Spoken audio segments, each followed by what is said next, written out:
News channel आज तक के मंच पर उनके एक पत्रकार को केंद्रीय मंत्री स्मृति ईरानी ने इस कदर जलील किया कि कहा नहीं जा सकता। दोस्तों, केंद्रीय मंत्री स्मृति ईरानी ने उस पत्रकार को उसकी तिहाड़ जेल यात्रा की याद दिला दी। मुद्दा क्या, मैं आपको बताता हूं। आज तक में कार्यक्रम हुआ दोस्तों, और यहां पर इस पत्रकार जिसने तिहाड़ जेल में वाकई पत्रकारिता का नाम रोशन किया था, उसने सिर्फ एक सवाल पूछा कि भाई क्या टमाटर के बढ़ते दामों का आपके घर पर असर पड़ता है। स्मृति ईरानी बौखला गई। वो ये बोलने लगी कि आप पर्सनल मत होइए, निजी मुद्दों पर मत आइए। पहली बात, ये निजी मुद्दा नहीं है। टमाटर के दाम जो बढ़ रहे हैं उस पर सवाल पूछना लाजमी है। हालांकि वो पत्रकार कोई ग्रिल नहीं कर रहा था, बहुत सामान्य सा सवाल था, फुल टॉस था। एक बहुत ही फ्लाइटेड बॉल की थी उन्होंने स्मृति ईरानी की तरफ। मगर स्मृति ईरानी आजकल बौखला ही रहती हैं, गुस्सा ही रहती हैं। उन्होंने पलटकर कहा कि अगर मैं भी आपकी जेल यात्रा के बारे में कहूं तो आपको कैसा लगेगा। आप में से जो लोग नहीं जानते दोस्तों, आज से कई साल पहले ये पत्रकार जो है इस स्टिंग ऑपरेशन में पकड़ा गया था, जिसमें कथित तौर पर वसूली कर रहा था। नतीजा, करीब 2 हफ्ते तक ये जेल में रहा था, और यही वजह है कि इसे ट्रोल करने वाले इसे अक्सर तिहाड़ी बोलते हैं। अब स्मृति ईरानी ने इस घटना की से याद दिला दी।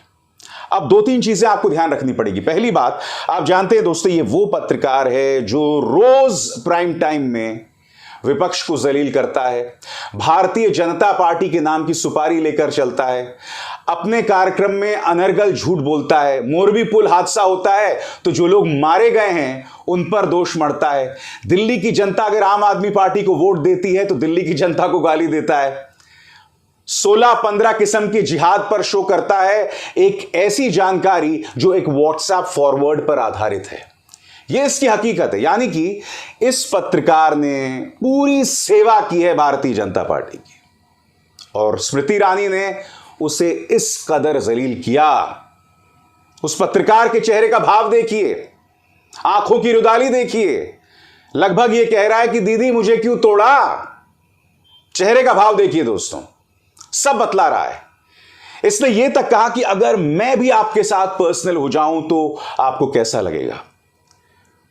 जलील किया गया इसको इस तरह से प्राइम टाइम में, और इसके मुंह से एक शब्द नहीं निकला। यह पलटकर यह जरूर कह सकता था, और मैं बताता हूं तुम्हें क्या कहना चाहिए था। तुम्हें यह कहना चाहिए था, क्योंकि स्मृति जी आपने तो कहा था कि सिली सोल्स के साथ आपके पति की कंपनी का कोई लिंक नहीं है, जबकि ये आरटीआई आपके स्क्रीन पर आपकी गलत बयानी को एक्सपोज कर रही है। झूठ मैं बोलना चाहता हूं कायदे से कि आपके झूठ को एक्सपोज कर रही है, मगर मैं उस शब्दावली का इस्तेमाल नहीं करना चाहूंगा। आप मंत्री हैं, सांसद हैं, खुद जानते हैं कि आपने क्या किया है। जिस तरह से महिला मुद्दों पर सुविधाजनक खामोशी अख्तियार कर लेती हैं स्मृति ईरानी, उस पर भी यह सवाल पूछ सकता था, इसने नहीं पूछा। जी हां, बृजभूषण शरण सिंह पर खामोशी, कुलदीप सिंह सेंगर पर खामोशी, बलात्कारी राम रहीम पर खामोशी, ढेरों ऐसी मिसाल हैं। मोहतरमा अपने मुंह से एक शब्द नहीं निकालती। ये तमाम सवाल ये पूछ सकता था, मगर इसने कुछ नहीं कहा। उल्टा चेहरे का भाव बिल्कुल वैसी था कि मुझसे क्या भूल हो गई, क्यों तोड़ा इस कदर। बोल रहा है कि क्या मेरी सेवा में कोई कमी रह गई है क्या। कुछ नहीं कहा। मगर आपको स्मृति ईरानी के अहंकार पर गौर करना पड़ेगा, आपको याद करना पड़ेगा, ये वो मोहतरमा है जिनसे सवाल बर्दाश्त नहीं होते हैं। इनके साथ मेरा भी एक तजुर्बा है, आपको बतला चुका हूं पहले। मैं आपको याद दिलाना चाहूंगा, अमेठी में दैनिक भास्कर के एक स्ट्रिंगर ने सिर्फ सवाल पूछा था दोस्तों, कटघरे में भी नहीं रखा था। देखिए किस तरह से कैमरे के सामने धमका रही थी। इनकी अकड़ देखिए आपकी स्क्रीन पर। आप अगर मेरे क्षेत्र का अपमान करेंगे भैया तो मैं आपके मालिकाना उनको फोन करके कहूंगी। पत्रकार को अधिकार नहीं क्षेत्र की जनता का अपमान करने। नहीं, मैं कोई अग्रवाल जी है ना, कोई अपमान नहीं हो रहा है। मैं करूंगी फोन और कहूंगी। दोस्तों, स्मृति ईरानी ने जिस पत्रकार को तिहाड़ जेल का ताना दिया था, वो अक्सर अपने कार्यक्रमों में तंज कसता है कमजोरों पर, उन लोगों पर जो इस समाज के हाशिए पर हैं। और जब लोग अपनी आवाज बुलंद करते हैं तो इस तरह का तंज ये कसता है विक्टिम कार्ड को लेके। आज तो तुम्हारी वो हालत है कि तुम विक्टिम कार्ड भी नहीं खेल सकते हो। तुम में इतनी हिम्मत भी नहीं है कि तुम पलटकर कुछ कर सको। बहरहाल बहती गंगा में हर कोई हाथ धो रहा है। कांग्रेस इसके पीछे एक बहुत दिलचस्प थ्योरी जो है वो देख रही है। सुप्रिया श्रीनेत का ट्वीट ध्यान से पढ़िएगा। जिन लोगों को भी ये लग रहा है कि एक तथाकथित पत्रकार का जमीर जिसको उसने बेच खाया है एकदम से जाग गया है, या एक महिला मंत्री बड़ी धाकड़ है, तो असलियत समझिए। ये उन दोनों के बीच की लड़ाई नहीं है, इसकी जड़ अमित शाह है। एक तरफ शाह का गुर्गा, यानी कि इशारा कर रहे हैं उस पत्रकार की तरफ, दूसरी तरफ शाह से नफरत करने वाली मंत्राणी, और यहां इशारा स्मृति ईरानी की तरफ है। एक तरफ शाह से अपनी गुलामी को साबित करने की मजबूरी है, तो दूसरी तरफ शाह को परोक्ष रूप से नीचा दिखाने की तमन्ना, और उसके ऊपर सिर चढ़ा सत्ता का अहंकार, तो बस तड़का है। ना किसी की आत्मा जागी है और ना कोई निडर है। निडर होती तो महिलाओं के लिए, मणिपुर के लिए, देश के खिलाड़ियों के लिए बोलती। फिलहाल मुफ्त में हो रहे मनोरंजन का लुत्फ उठाइए।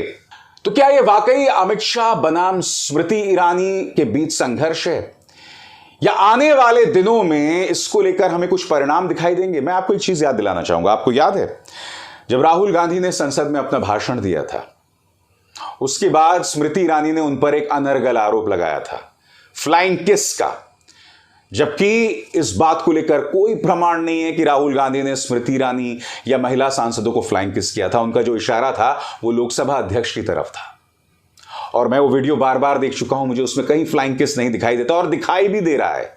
मैं फिर कहता हूं, अगर दिखाई भी दे रहा है तो उसमें कुछ गलत नहीं है।